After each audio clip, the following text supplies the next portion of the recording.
بسم اللہ الرحمن الرحیم. سی نیوز کے پلیٹ فارم سے ایک نئی ویڈیو کے ساتھ آپ سب کو خوش آمدید کہتے ہیں. اس ویڈیو میں ہم بات کریں گے کہ کیا عمران خان اگلے وزیر اعظم بن سکیں گے یا نہیں. یہ وہ سوال ہے جو اس وقت ہر پی ٹی آئی سپورٹر یا ہر کامن آدمی پوچھتا ہوا دکھائی دیتا ہے. اس کی کئی وجوہات ہیں کہ آخر یہ سوال اب کیوں پوچھا جا رہا ہے. آج سے 8-10 ماہ پہلے یہ سوال اپنی موت خود مر چکا تھا کہ کیا دوبارہ سے بھی عمران خان صاحب کو چانس ملے گا یا نہیں ملے گا. ہم اس ویڈیو میں سچائی کو اجاگر کرنے کی کوشش کریں گے کیونکہ سچ میں بڑی طاقت ہوتی ہے. یہ سی نیوز ایسا پلیٹ فارم ہے جس پہ پروپیگنڈا نہیں ہوگا، اس پہ حقائق، اس پہ صرف اور صرف سچ سامنے رکھا جائے گا کیونکہ سچ ہی اصل خوبصورتی ہوتی ہے اور اس سے انکار نہیں کیا جا سکتا. آپ لٹریچر پڑھ کے دیکھیں، جان کیٹس لکھتا ہے کہ truth is beauty and beauty is truth, کہ اصل جو خوبصورتی ہے وہ سچائی ہے اور سچائی میں خوبصورتی پائی جاتی. تو اس لیے اسی پر ہمیں ڈٹے رہنا چاہیے. تو زمینی حقائق یہ بتا رہے ہیں کہ عمران صاحب کے لیے اتنا آسان نہیں ہے اگلا وزیر اعظم بننا. اگرچہ اس وقت اگر ہم سوشل میڈیا پر چلے جائیں، کسی بھی پلیٹ فارم پر، ٹویٹر ہے، یوٹیوب ہے، فیس بک ہے، کسی بھی سوشل میڈیا کے پلیٹ فارم پہ چلے جائیں تو ہم وہاں پہ دیکھیں گے کہ ایک بھونچال آیا ہوا ہے. بڑی سٹرونگ ٹیم بیٹھی ہے پی ٹی آئی کی جو یہ کام کر رہی ہے اور بڑے اچھے طریقے سے اپنی ذمہ داریاں پوری کر رہے ہیں. اور ایسے لگتا ہے کہ جیسے پاکستان میں صرف ایک ہی لیڈر ہے اور ایک ہی بندہ ہے، بس وہی ہے، اس کے علاوہ باقی سب کچھ ڈیڈ ہو چکا ہے.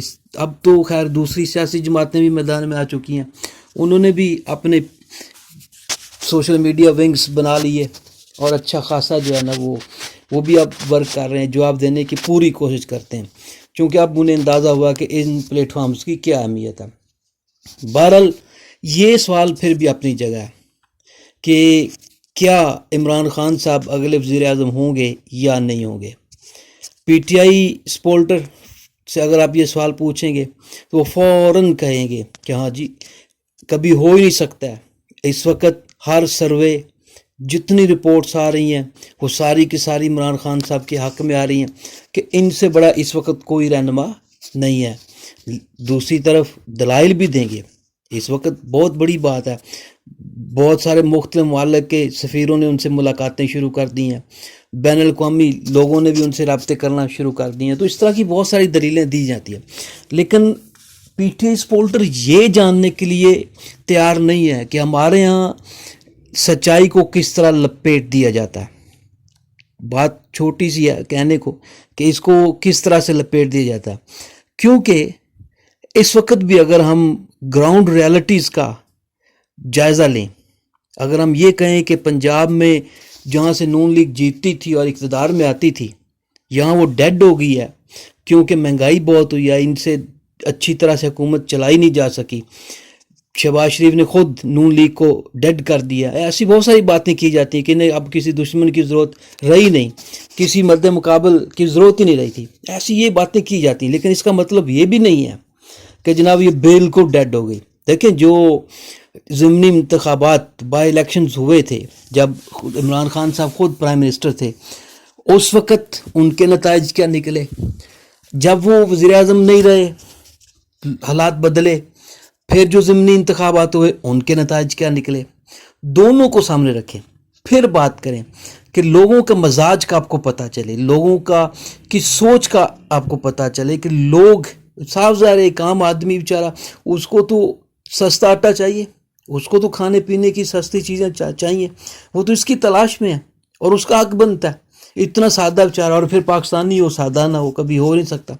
بہرحال جو کچھ بھی کہا جائے، اب صاحب جب 4 سال کا ہم اس ٹینیور کو دیکھتے ہیں اور پھر ان کے کیے گئے وعدے عمران خان صاحب کی، وہ اس نظر میں تو صاحب بڑا فیصلہ کیا جا سکتا ہے کہ بڑا مشکل ہے ان کا جو ہے نا وہ پرائم منسٹر بننا. اگرچہ اس وقت ایک بھونچال برپا کیا ہوا ہے، لیکن زمینی حقائق یہ بتاتے ہیں